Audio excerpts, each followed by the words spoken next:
Hello friends, welcome to our channel. இன்றைக்கி நம்ம என்ன பார்க்க போகிறோம் அப்படின்னா, டிஎன்இஏ இன்ஜினியரிங் அட்மிஷனில் ரவுண்ட் 3 மாணவர்களுக்கு உண்டான ஒரு இம்பார்ட்டன்ட் நியூஸ் தான் வந்து பார்க்க போகிறோம். ஸோ நாளைக்கு ரவுண்ட் 3 மாணவர்களுக்கு ஒரு இம்பார்ட்டண்ட்டான நாள். ஸோ நாளையிலேருந்து தான் வந்து சாய்ஸ் ஃபில்லிங் வந்து ஸ்டார்ட் ஆகுது. ஏன்னா நாளைக்கு காலையில் வந்து நேரமே வந்து நமக்கு சொல்லிடுவாங்க எவ்வளோ சீட் வேகன்சி இருக்குது அப்படின்னு. அந்த சீட் வேகன்சியை பொறுத்து நம்ம சாய்ஸ் ஃபில்லிங் வந்து பண்ண வேண்டிய சூழல் இருக்குது. ஸோ 2 நாள் டைம் இருக்குது. ஸோ நீங்கள் பொறுமையாக வந்து பண்ணலாம், அதெல்லாம் வந்து எந்த பிரச்சனையும் கிடையாது. ஆனால் என்ன அப்படின்னா, இந்த ரவுண்ட் 2 மாணவர்கள் நிறையா பேர் வந்து ரவுண்ட் 3க்கு வர வாய்ப்பு இருக்குது. அதாவது ரவுண்ட் 2ல் வந்து அவங்க ஒரு காலேஜ் நினச்சிருப்பாங்க, அந்த காலேஜில் சிஎஸ்சி வேணும்னு கேட்டிருப்பாங்க, இசிஇ வேணும்னு கேட்டிருப்பாங்க. அது கண்டிப்பாக கிடச்சிருக்காது. ஏன்னா இப்போது சிஎஸ்சிக்கும் இசிஇக்குலாம் வந்து டிமாண்ட் அதிகம் அப்படிங்கிறனால நிறையா பேர் வந்து அதை எடுத்திருப்பாங்க. ஸோ அதனால் வந்து அவங்களுக்கு அந்த சீட் கிடச்சிருக்காது. அதனால் ரவுண்ட் 3ல் வந்து ஸோ அதே காலேஜில் எனக்கு வந்து மெக்கானிக்கலோ சிவிலோ எடுத்துக்கலாம் அப்படிங்கிற ஒரு மைண்ட் செட்டோடவும் வந்து கொஞ்சம் பேர் வருவாங்க. அதோட பர்சன்டேஜ் கொஞ்சம் மினிமமாக தான் இருக்கும். இருந்தாலும் வந்து பார்த்திங்கன்னா அது வந்து கொஞ்சம் இந்த ரவுண்ட் 3 மாணவர்களுக்கு இம்பேக்ட் ஆகும். ரெண்டாவது, ரவுண்ட் 3 மாணவர்களுக்கு மெயினாக சொல்லக்கூடியது என்ன அப்படின்னா, தயவு செஞ்சு கோர்ஸை வந்து பார்க்காதீங்க. கோர்ஸில் எல்லா கோர்ஸ்லேயுமே நமக்கு ஆப்பர்ச்சுனிட்டி இருக்குது. இப்போ நீங்கள் மெக்கானிக்கல், சிவில், ட்ரிபிள்இ எந்த எடுத்தீங்க அப்படின்னாலும் இதெல்லாம் கோர் பிரான்ச்சஸ், கண்டிப்பாக ஆப்பர்ச்சுனிட்டி இருக்குது. ஸோ அதனால் வந்து நீங்கள் அதை வந்து பெருசாக வந்து நம்ம இல்லை கம்ப்யூட்டர் சயின்ஸ் படித்தா மட்டும்தான் வந்து எனக்கு வேலை கிடைக்கும் அப்படிங்கிற மாதிரி கிடையவே கிடையாது. ஸோ எந்த கோர்ஸ் படித்தீங்க அப்படின்னாலும் அதுக்குண்டான ஆப்பர்ச்சுனிட்டிஸ் வந்து இருக்குது. ரெண்டாவது, நீங்கள் மெக்கானிக்கல் படிச்சிங்கனாலும் சிவில் படிச்சிங்கனாலும் ஐடி கம்பெனிகள் போகலாம். ஐடி கம்பெனிக்கு உள்ளே போகிறக்கு வந்து பேசிக் குவாலிஃபிகேஷன் ஒன்று தான், ஒரு இன்ஜினியரிங் டிகிரி. ஸோ அது இல்லாமல் வந்து இப்போ பைத்தானோ ஜாவாவோ இந்த மாதிரி வந்து ஏதாவது ஒரு லாங்குவேஜ் வந்து தெரிஞ்சிருக்கணும். ஸோ அந்த லாங்குவேஜ் நீங்கள் இன்ஜினியரிங் படிக்கும் போதே கற்றுக்கலாம்.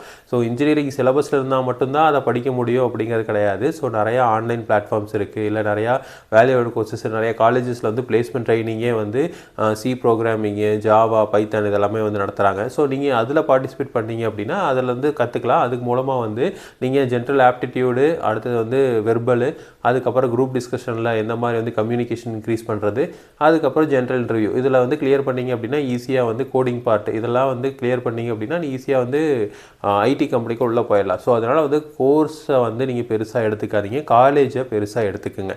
ஸோ காலேஜில் ஓரளவுக்கு நல்ல மீடியமான காலேஜஸ்லையாவது படிச்சிங்க அப்படின்னா தான் உங்களுக்கு ஜாப் ஆப்பர்ச்சுனிட்டி கண்டிப்பாக இருக்கும். அதாவது இப்போது ஒரு உதாரணத்துக்கு பார்த்திங்கன்னா, ஒரு 400 காலேஜில் ஒரு 100 காலேஜில் வந்து மோர் தென் 50% சீட்ஸ் வந்து ஃபில் ஆகாது.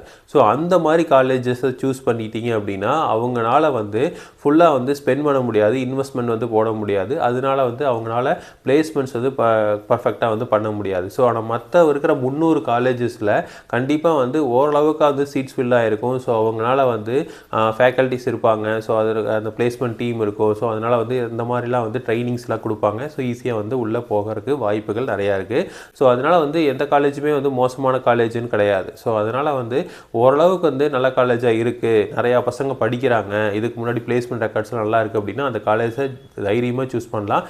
அதில் எந்த கோர்ஸாக இருந்தாலும் சூஸ் பண்ணலாம். ஸோ நீங்கள் வந்து இந்த கோர்ஸ் மட்டும்தான் நான் படிப்பேன் அப்படின்னு ரொம்ப உறுதியாக இருந்தீங்க அப்படின்னா உங்களுக்கு நல்ல காலேஜ் கிடைக்காது. இது ரவுண்ட் 3 மாணவர்களுக்கு நான் சொல்கிறேன். ஏன்னா வந்து அவங்களோட கட் ஆஃப் வந்து கொஞ்சம் 12th மார்க்கை பேஸ் பண்ணதுனால கொஞ்சம் கட் ஆஃப் கம்மியாக இருக்குது அப்படிங்கிறதுனால ஸோ அவங்களுக்கு வந்து இந்த மாதிரி காலேஜஸ் மட்டும்தான் கிடைக்கும்.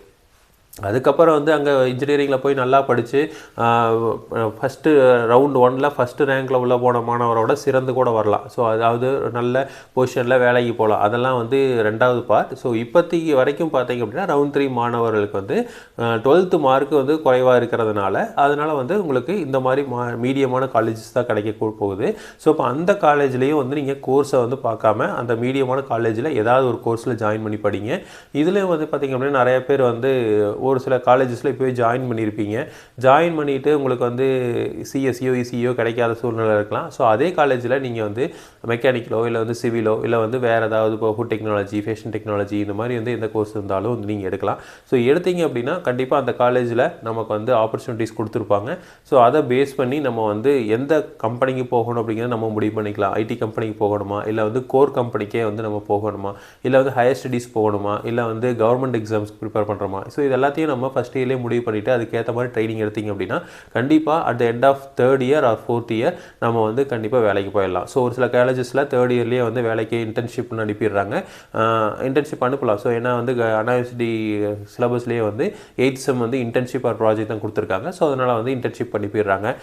இதே வந்து ஒரு சில பேர் வந்து ஃபோர்த் இயர் முடிச்சதுக்கப்புறம் வந்து வேலைக்கு போகிறாங்க. ஸோ இது வந்து up to the student part. So அதனால் வந்து ரவுண்ட் 3 மாணவர்கள் பெருசாக வந்து யோசிக்க வேண்டாம். நல்ல காலேஜ் கிடச்சுன்னா கண்டிப்பாக எடுத்துருங்க. ஸோ இதே மாதிரி இன்ஃபர்மேஷன் உங்களுக்கு தொடர்ந்து வேணும் அப்படின்னு எங்கள் சேனல் சப்ஸ்கிரைப் பண்ணுங்கள். தேங்க்யூ.